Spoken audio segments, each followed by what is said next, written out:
Uttarakhand Swabhiman Morcha President Bobby Panwar arrived in Lal Kuwa today as part of his tour of Common.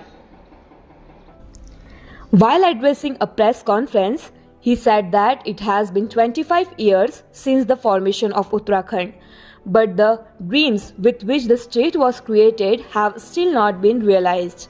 Apart from issues related to water, forest and land, unemployment remains a major problem in Uttarakhand. Those who fought for the creation of Uttarakhand never imagined that issues like land loss, unemployment and corruption would reach such extreme levels. In light of this, a new political alternative has been formed in the state in the form of the Uttarakhand Swabhiman Morcha.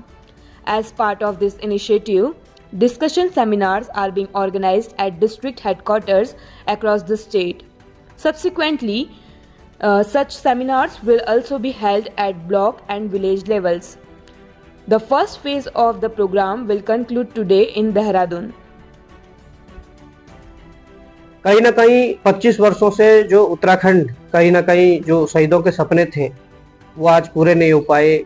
शहीदों के सपनों का जो उत्तराखंड था वो नहीं बन पाया। उसी को लेकर आज पूरे प्रदेश की जनता चिंतित है, व्यथित है और हमें लगता है कि वास्तविक रूप में जिन लोगों ने सड़कों पर संघर्ष किया है इस उत्तराखंड के लिए, वो लड़ाई चाहे रोजगार की हो, वो लड़ाई मूल निवास भू कानून की हो, वो लड़ाई भ्रष्टाचार की हो या जल जंगल जमीन और अपने संसाधनों को के दोहन के अधिकारों की हो, तमाम इन लड़ाइयों के साथियों को, पूर्व आंदोलनकारियों को, हमारे पूर्व सैनिकों को, सभी को मातृशक्ति को साथ लेकर एक इस प्रदेश में नए विकल्प के रूप में एक ताकत खड़ी करनी है। उसी को लेकर ये प्रयास है और निश्चित तौर पर अभी जिला मुख्यालयों पर एक कार्यक्रम हो रहे हैं और बाद में ब्लॉक स्तर और ग्राम स्तर और विधानसभा लेवल पर होंगे।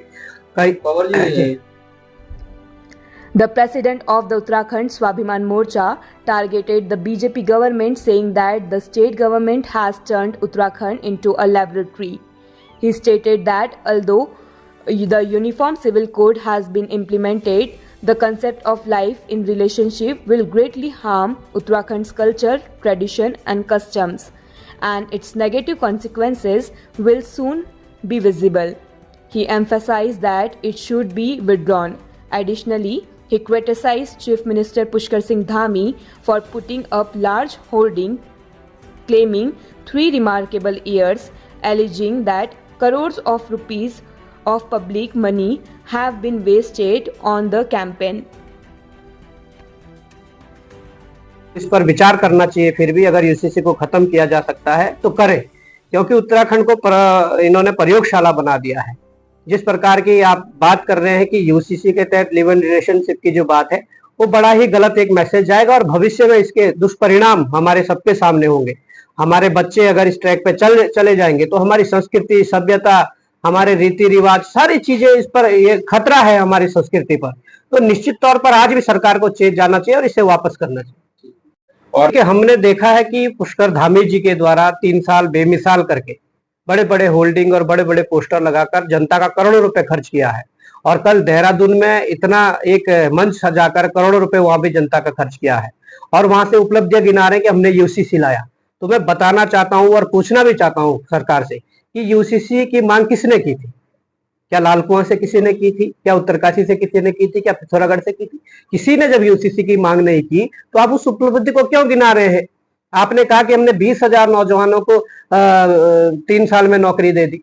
हम पूछना चाहेंगे कि कौन से वो 20,000 नौजवान है? आप आंकड़े दीजिए। आपने एलटी के पदों पर 1500 की भर्ती निकाली और उसका रिजल्ट 1300 पर निकाल रहे हैं। आपने स्केलर पर जिन पदों पर भर्ती निकाली आप उससे कम पर रिजल्ट निकाल रहे हैं। ये सारी चीजें चल रही है। इसके अलावा आप कह रहे नकल रोधी कानून लाए हैं। हम कहना चाहते हैं कि वो नकल रोधी कानून युवाओं के संघर्ष की बदौलत आया है और युवाओं के संघर्ष की बदौलत आया है, परंतु उसमें भी बहुत सी खामियां हैं। नकल रोधी कानून आने के बाद किसी भी नकल माफिया पर एक भी मुकदमा अभी तक नहीं हो पाया है। आप तमाम प्रकार की चीजें गिन रहे कि आपने भू कानून लाया है। मैं पूछना चाहता हूं कि भू कानून जो आया है, भू कानून में हरिद्वार और उधम सिंह नगर को क्यों छोड़ा गया है? क्या वो इस प्रदेश के हिस्से नहीं है? क्या इस प्रदेश के वो जिले नहीं है? क्या इस रणनीति के तहत कि उधम सिंह नगर और हरिद्वार में कोई जमीन खरीदेगा और यहाँ का स्थायी निवासी बनकर वो पिथौरागढ़ भी खरीद पाएगा, उत्तरकाशी भी खरीद पाएगा, चमोली भी खरीद पाएगा? क्या इस चीज का इंतजार हो रहा है? और वो इतना जो भू कानून लाया है इतना कमजोर भू कानून है कि आपने पहाड़ी क्षेत्रों में भी जो छोटी छोटी ग्राम सभा होती थी जो मानकों में भी फिट नहीं बैठ रही है, आप लोगों ने उन्हें नगर पंचायत और नगर पालिकाओं में जोड़कर कहीं ना कहीं वहां भी दरवाजे खोल दिए हैं। आप कह रहे हैं कि इन क्षेत्रों में भू कानून प्रभावी नहीं होगा। तमाम प्रकार की जो ये 3 साल बेमिसाल गिना रहे हैं ये बिल्कुल फेल है। और केवल जिस प्रकार से सूचना विभाग का जो बजट बढ़ाया गया इस बार, वो इसीलिए बढ़ाया गया है कि जिस प्रकार से अपनी उपलब्धियों को गिनाने के लिए और अपनी कमजोरियों को दबाने के लिए जो चीज उन्हें करनी होती है, इसलिए सूचना जो विभाग का वो बजट बढ़ाया गया और उन चैनलों को दिया जा रहा है जिन चैनलों का हम जो सामाजिक सरोकारों के जो मुद्दे हैं उनसे कोई मतलब नहीं है। और जो